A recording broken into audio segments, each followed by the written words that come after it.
प्रश्न विचारतो तुम्हाला, एखाद्या स्त्रीचा पती गेला, मुलगा गेला, मुलगी गेली, सगळं गेलं, तर ती स्त्री काय करेल? कोसळेल, रडेल, संपेल. पण एका स्त्रीने हे सगळं हरवलंय आणि तरीही ती उभी राहिली लाखो माणसांसाठी.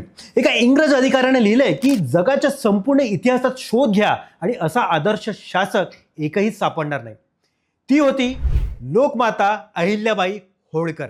आणि आज आपण ऐकणार आहोत त्यांची संपूर्ण कहाणी, जी ऐकताना तुमच्या डोळ्यात पाणी येईल आणि मन भरून येईल. नमस्कार मित्रांनो, मी हेमंत रेड्डी तुम्हा सर्वांचं मनापासून स्वागत करतो आजच्या भागात. भाग शेवटपर्यंत नक्की बघा, कारण शेवटी आणखी काही खास आहे. 31 मे 1725 महाराष्ट्रातील अहमदनगर जिल्ह्यातील चौंडी हे छोटंसं गाव. माणकोजी शिंदे गावाचे पाटील. त्यांच्या घरात एक मुलगी जन्माला आली, नाव अहिल्या. त्या काळात मुलींना शाळेत जाण्याची परवानगी नसायची, पण माणकोजी शिंदे हे वेगळे होते. त्यांनी स्वतः अहिल्याला वाचायला लिहायला हे शिकवलं आणि त्या छोट्याशा मुलीत एक वेगळीच चमक होती. बुद्धिमत्ता, भक्ती, माणुसकी, जणू देवानेच तिला घडवलं होतं एखाद्या मोठ्या कामासाठी. त्या गावात एक मंदिर होतं आणि त्या मंदिरात छोटी अहिल्या दररोज जायची, देवाची पूजा करायची आणि गरीब भुकलेल्या माणसांना स्वतःच्या हाताने अन्न द्यायची. वयाच्या 8व्या वर्षी हे दृश्य पाहिलं एका प्रवाशाने आणि त्या एका दृश्याने इतिहासाचं वळण बदललं. तो प्रवासी सामान्य नव्हता, ते होते मल्हारराव होळकर, मालव्याचे सरदार, पेशव्यांचे सेनापती, शूर, बुद्धिमान, दूरदर्शी. ते पुण्याला चालले होते पेशव्यांना भेटायला. वाटेत चौंडीत थांबले आणि त्या मंदिरात त्यांनी पाहिलं एक छोटी मुलगी गरिबांना अन्न देताना. डोळ्यात शांतता, हातात सेवा, मनात ईश्वर. मल्हाररावांनी पाहिलं आणि त्यांच्या मनात आलं की ही मुलगी साधी नाही आहे, हिच्यात एक वेगळीच शक्ती आहे. हीच माझ्या घराची लक्ष्मी व्हायला हवी.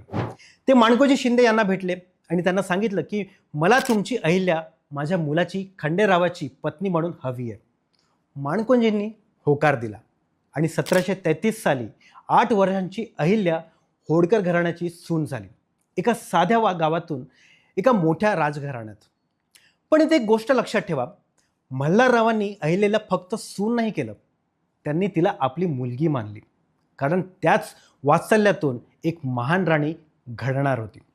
लग्नानंतर अहिल्याबाईंचं आयुष्य सुरळीत होतं असं नाही. पती खंडेराव ते शूर होते, पण दारू, अफू यांच्या आहारी गेलेले.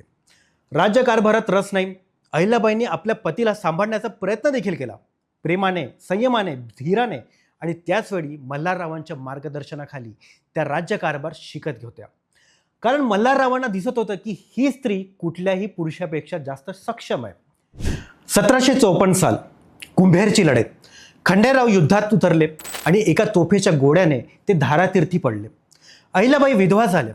वय होतं फक्त 28 वर्ष.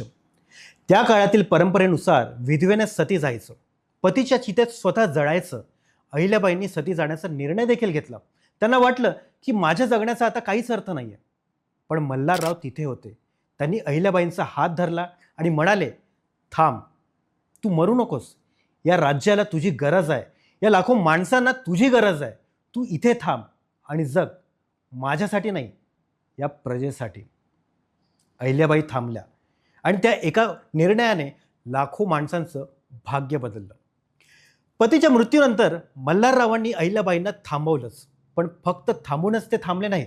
त्यांनी सुरुवात केली एका अनोख्या गुरुकुलाची.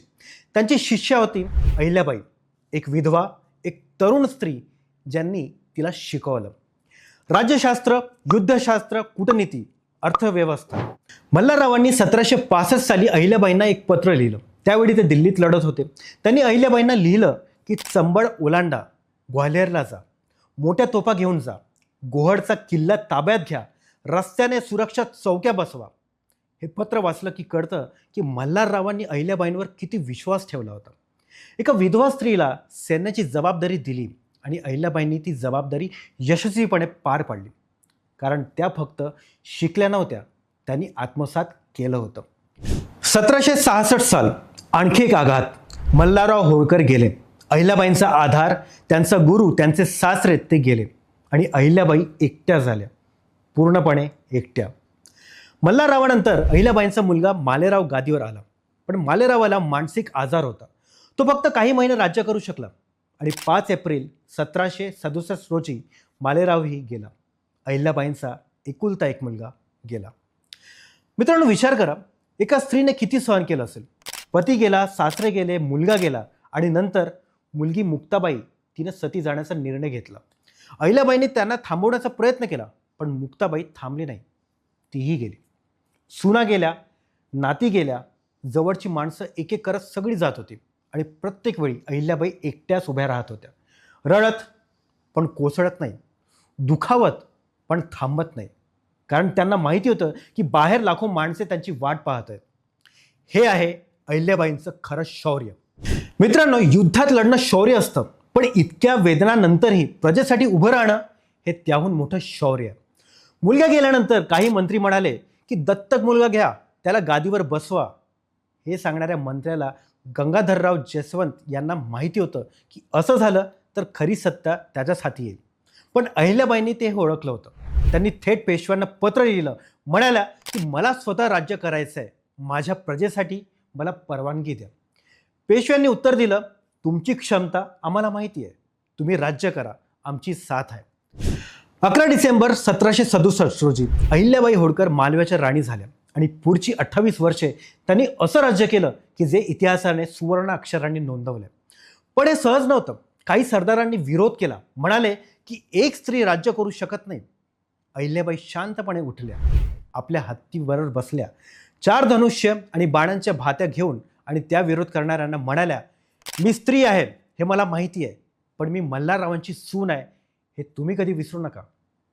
विरोध थांबला आणि एक नवयुग सुरू झालं. मित्रांनो, अहिल्याबाईंनी कधीही पडदा पाडला नाही. त्या दररोज दरबार भरवायच्या आणि कुणीही असो, गरीब असो श्रीमंत असो, थेट येऊन आपली तक्रार सांगू शकत होता. न्याय त्वरित, न्याय निपक्ष. एकदा एका जमीनदाराने एका गरीब शेतकऱ्याची जमीन बळकावली. शेतकरी दरबारात आला, रडत होता, थरथरत होता. अहिल्याबाईंनी ऐकलं, त्या जमीनदाराला बोलावलं आणि त्याची जमीन जप्त करून त्या शेतकऱ्याला परत दिली. म्हणाल्या, माझ्या प्रजेवर अन्याय करणाऱ्यांना माझा शत्रू आहे. त्यांनी विधवांसाठी एक क्रांतिकारी निर्णय घेतला. विधवेला तिच्या पतीची संपत्ती मिळेल, विधवेला मुलगा दत्तक घेण्याचा अधिकार आहे. त्या काळात हे ऐकून लोक थक्क झाले. पण अहिल्याबाई म्हणाल्या, कायदा माणसांसाठी असतो, माणसे कायद्यासाठी नाहीत. ब्रिटिशांबद्दल त्यांनी पेशव्यांना 1772 साली लिहिलं, इतर जनावरे वाघ, सिंह शक्तीने मारता येतात, पण अस्वलाने एकदा कुशीत घेतलं की सोडत नाही. ब्रिटिश असेच आहेत, सावध राहा. हे त्यांनी तेव्हा सांगितलं जेव्हा ब्रिटिश नुकतेच भारतात पाय रोवत होते. किती दूरदृष्टी होती ना त्यांची. मंडळी, अहिल्याबाई फक्त न्यायदाती नव्हत्या, त्या निर्मात्या होत्या. देशभर त्यांनी जे बांधलं ते आजही उभं आहे. त्यांची कीर्ती आजही गाजत आहे. औरंगजेबाने काशी विश्वनाथ मंदिर उद्ध्वस्त केलं होतं 1669 साली. ते मंदिर 111 वर्ष उद्ध्वस्त राहिलं. 1780 साली अहिल्याबाईंनी ते पुन्हा बांधलं, स्वतःच्या खाजगी संपत्तीतून. सरकारी खजिन्यातून एकही पैसा घेतला नाही. सोमनाथ, गया, अयोध्या, द्वारका, हरिद्वार, बद्रीनाथ, रामेश्वर, मथुरा, पुरी, हिमालयापासून ते दक्षिण भारतापर्यंत प्रत्येक तीर्थस्थानावर अहिल्याबाईंचा हात पोहोचला होता. मंदिरे बांधली, घाट बांधले, विहिरी खणल्या, धर्मशाळा बांधल्या, रस्ते बांधले, किल्ले देखील बांधले. त्यांची राजधानी महेश्वर ती एक सांस्कृतिक केंद्र बनली.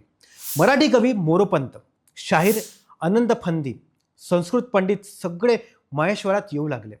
अहिल्याबाईंनी कलाकारांना, शिल्पकारांना भरघोस वेतन दिलं आणि महेश्वरमध्ये विणकाम उद्योग सुरू केला, जो आजही महेश्वरी साडी म्हणून प्रसिद्ध आहे. 1795 साल. अहिल्याबाई आता 70 वर्षांच्या होत्या. शरीर थकलेलं होतं, पण मन अजूनही प्रजेसाठी धडपडत होतं. दररोज दरबार, दररोज प्रार्थना, दररोज सेवा.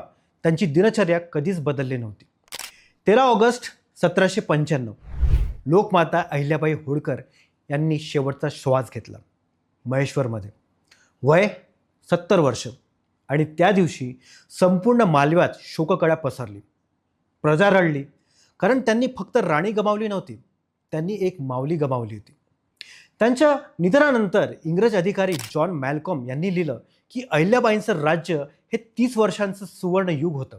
शांतता, समृद्धी आणि न्याय असं राज्य जगाच्या इतिहासात दुर्मिळ आहे. पंडित नेहरूंनी डिस्कवरी ऑफ इंडियामध्ये लिहिलंय की अहिल्याबाई होळकर एक असाधारण स्त्री. आता बोलूया आजच्या काळाबद्दल. अहिल्याबाईंकडून आपण काय शिकायला हवं? पहिली शिकवण, शिक्षण हे सर्वात मोठं शस्त्र आहे.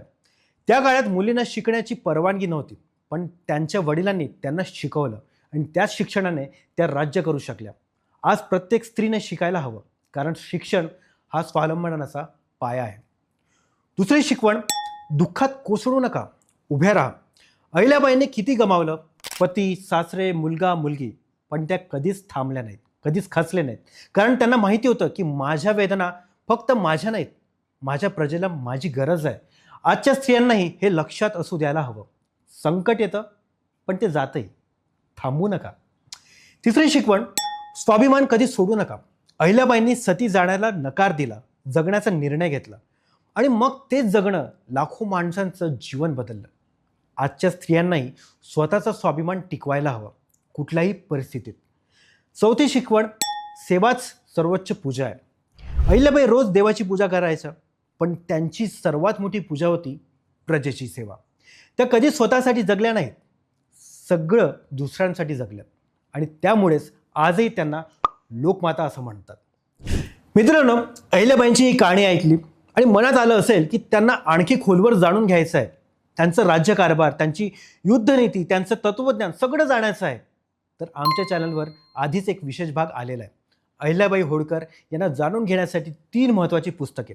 त्यात मी सांगितलं आहे कर्मयोगिनी, द लोकमाता आणि शी द किंग. या 3 पुस्तकांचा संपूर्ण रिव्ह्यू दिलेला आहे. हा भाग नक्की पहा आणि 3 पुस्तके नक्की वाचा. मंडळी, अहिल्याबाई होळकर गेल्या, पण त्यांचं काम अजूनही जिवंत आहे. काशी विश्वनाथाच्या मंदिरात आजही लाखो भक्त येतात आणि ते मंदिर अहिल्याबाईंनीच बांधलं आहे. इंदूरचं विमानतळ त्यांच्याच नावाने आहे, विद्यापीठे त्यांच्या नावाने आहेत आणि कोट्यवधी मनांमध्ये ते आजही जगतात लोकमाता म्हणून. एक साध्या गावातील मुलगी जी सती जाणार होती, ती एक युगप्रवर्तक राणी बनली. कारण ती थांबली नाही, उभी राहिली आणि जगली इतरांसाठी. आजच्या प्रत्येक स्त्रीला, प्रत्येक माणसाला सांगायचं आहे की आयुष्यात कितीही संकटे आली, अहिल्याबाईंची कहाणी आठवा आणि थांबू नका, झुकू नका, हरू नका. व्हिडिओ आवडला असेल तर लाईक करा. तुम्हाला अहिल्याबाईंच्या कोणत्या गोष्टीने सर्वात जास्त प्रेरणा मिळाली कमेंटमध्ये नक्की सांगा. चॅनलला सबस्क्राईब करा अशाच महान भारतीय व्यक्तिमत्वांच्या कहाण्यांसाठी. चला भेटूया पुढच्या भागात. तोपर्यंत काही ना काही वाचत राहा, कारण वाचाल तर वाचाल.